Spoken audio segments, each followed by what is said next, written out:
ভিডিওর থাম্বনেল আর টাইটেল দেখে বুঝতে পারছো ভিডিওটা নববর্ষের দিনের কিছু মুহূর্ত তোমাদের সাথে শেয়ার করেছিলাম, কিন্তু due to some reasons unfortunately আমি এই ক্লিপসগুলো হারিয়ে ফেলেছিলাম।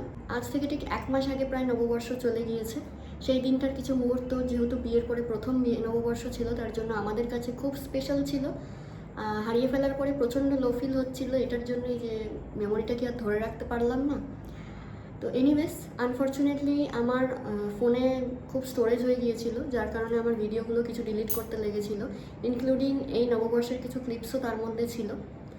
তো এনিওয়েজ আমি ভাগ্যিস স্ট্রেস থেকে ডিলিট করিনি, যার জন্য অনেক খোঁজার পরে ভিডিওগুলো আমি ফর্চুনেটলি পেয়ে গিয়েছি আর আজকে তোমাদের সাথে শেয়ার করছি। ব্যাস এইটুখানি ছিল ডিসক্লেমার, এটা আর বাড়াচ্ছি না, বাদ বাকি ভিডিওটা দেখতে থাকো।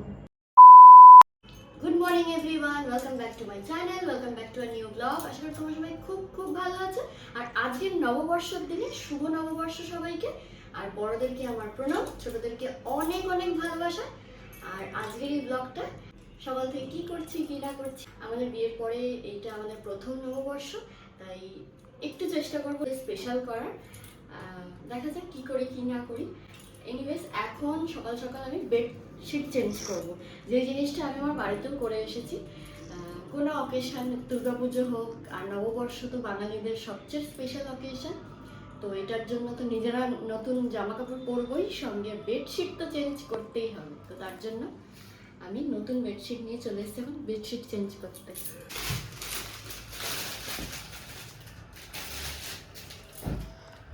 এখন যেহেতু গরম পড়েছে, তাই আমার মনে হলো যে কটনের মানে একটু সাদার মধ্যে বেডশিটগুলো না আমার বেশ ভালো লাগে। আর দেখবে গরমকালে না একটু হালকা কালারের জিনিস ভালো লাগে।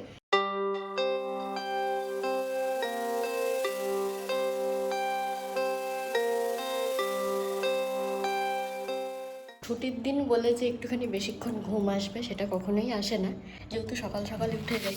তো ছুটির দিনেও এই অ্যাজ ইট ইজ আমাদের তাই হয়, সকাল সকালই ঘুম ভেঙে গেছে, প্রায় 7:30টার দিকে ঘুম ভেঙে গেছে।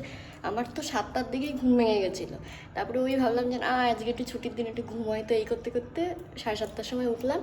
তো এনিওয়েজ ফ্রেশ ট্রেশ হয়ে পুজো টুজো দিয়ে ঘর পরিষ্কার সব হয়ে গেছে। তাই এবার আজকে যেহেতু নববর্ষ, আজকে ভেবেছিলাম যে একটু স্পেশাল কিছু সকাল থেকেই রান্নাবান্না বা খাওয়া দাওয়া যেটা আর কি তো করবো কি না। তো এবার আমাদের হঠাৎ করে প্ল্যান হলো যে লাঞ্চে একটুখানি বেরোবো এক জায়গায়, মানে একটু খাওয়া দাওয়া করতে যাবো আর কি। যেটা এবার ওই কারণে সুনীত বলছে যে না সকালবেলা তাহলে হালকা পাতলা ব্রেকফাস্ট করি। এবার হালকা বলতে কি হয়, তা ওই জন্য এবার দেখি কী করি। ও আবার ব্রাউন ব্রেড এনেছে, এবার ব্রাউন ব্রেডের সাথে জেলিটা না আমার ঠিক ভালো লাগে না, তো এবার ঠিক আছে এনে ফেলেছে আর কি করবো। তো এই ব্রেড জেলি দিয়ে, কারণ ব্রাউন ব্রেডের সাথে তো আর টোস্ট ভালো লাগবে না, এবার ও হচ্ছে টোস্ট খেতে ভালোবাসে। এ দেখো একটা ব্রাউন ব্রেড নিয়ে এসছে। এবার আমার এটা পার্সোনালি ভালো লাগে না, এবার অন্য কারোর হয়তো ভালো লাগতে পারে।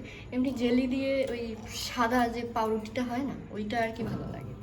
এবার ও যেটা পেয়েছে এটাই নিয়ে এসছে।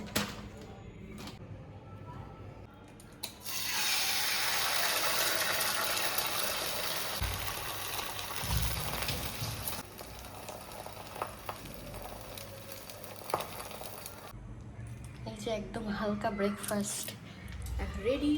খাওয়া দাওয়া করে ওদিকে রেডি হতে হবে, 10:30 অলমোস্ট বেজে যাচ্ছে। কারণ আজকে তো যেহেতু নববর্ষের দিন, এবার প্রত্যেকটা বাঙালিয়ানা রেস্টুরেন্টে প্রচণ্ড ভিড় থাকে জানো।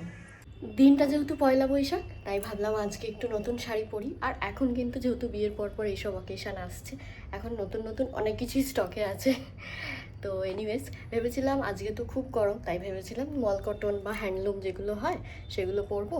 তারপরে দেখছি না, অন্যান্য অনেক কিছু স্টকে রয়েছে, তো অন্যগুলোই পরি, কারণ কটনের শাড়ি পরেও পরা যাবে। কালারটা ভীষণ সুন্দর, বেশ একটু পিচ কালারের মধ্যে শাড়িটা, জানো তো। আর পয়লা বৈশাখে একটু হালকা পরলেও কিছু সমস্যা নেই, কারণ প্রচণ্ড গরম পড়ে। আর নট অনলি মানে এবছর, প্রত্যেক বছরই সবাই জানো যে পয়লা বৈশাখের দিনে সত্যিই গরম পড়ে। আজকে তো আমি আর সুনীত যাওয়ার কথাই ছিল যে কোথাও লাঞ্চ করে আসার জন্য, আর সঙ্গে আমাদের সাথে আরেকজনে যাচ্ছে, এই যে আমাদের জেম্মা।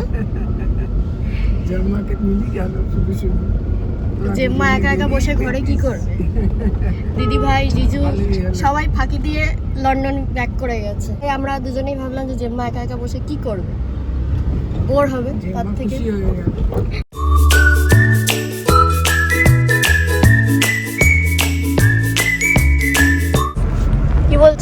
আমাদের জন্য কি করে রেখেছিলে?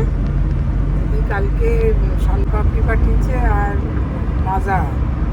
আমি ভাবলাম তোরা আসবি, আসার পরে একটুখানি মিষ্টি একটু মাজা খাবি, তোর জন্য জল ভরে রাখলাম ফ্রিজে, এসে জল খাবি, দিয়ে আমরা বেরোবো। কিন্তু আমাকে দেখছি তোরা গাড়ি নিয়ে চলে এসেছিস, কি আর করবো।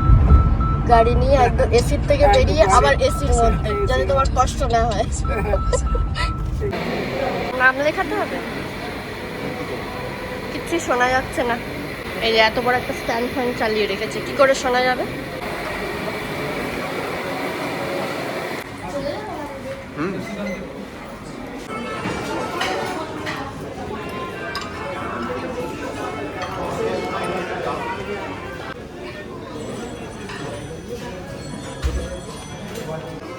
আজকে কিন্তু পয়লা বৈশাখ, তাই এখানে আজকে আলাকার্ট নেই, বুঝে উঠে নিয়ে নিয়ে খেতে হতো। এখানে আছে হচ্ছে বড়ি দিয়ে শাক।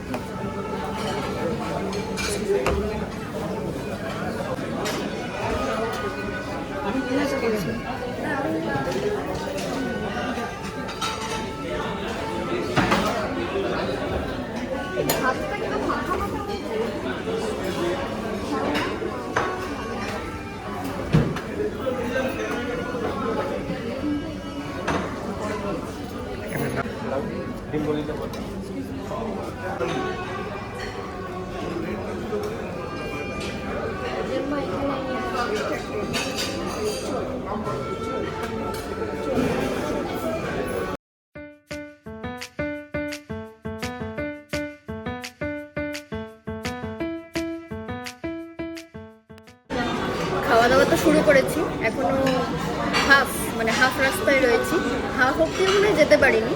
তো যাই হোক, সবাইকে জিজ্ঞেস করবো কেমন লাগছে।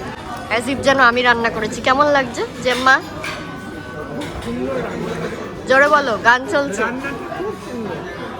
এমন করে আমি জিজ্ঞেস করছি যেন আমি রেঁধেছি।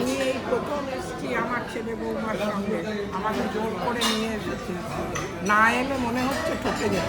হ্যাঁ, না এলে বলছে ঠকে যেত। সত্যি ভালো বানিয়েছি। ও আবার আরেকজন জিজ্ঞেস বলছে আমি ভালো বানিয়েছি।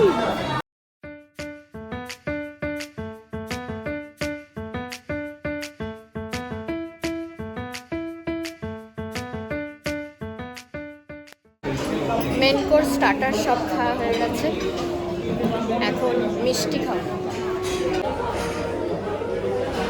এই যে এখানে মিষ্টি কাউন্টার, বেকড মিহিদানা রাবড়ি,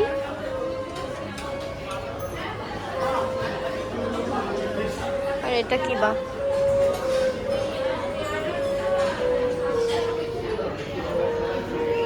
ছানার payesh with jalebi and saffron form, malai chamcham, mishti doi. মিষ্টি দইটা ও আচ্ছা এইখানে।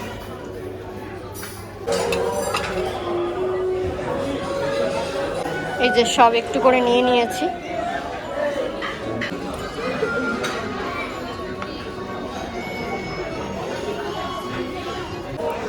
এখন ফাইনালি খাওয়া দাওয়ার লাস্ট পেজে এসে গেছি, ডেজার্ট।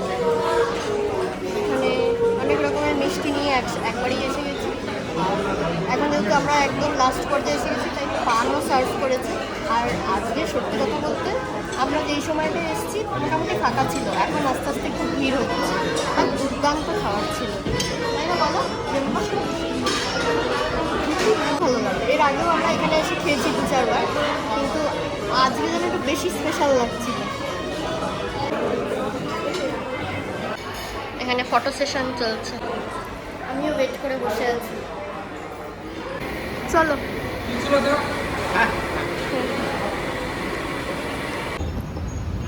ভেবেছিলাম খাওয়া দাওয়া হয়ে যাওয়ার পরে একটুখানি এদিক ওদিক যাব, কিন্তু সূর্যি মামা বাড়ি যাচ্ছে না, ওই জন্য আমরা বাড়ি চলে যাচ্ছি গরমে।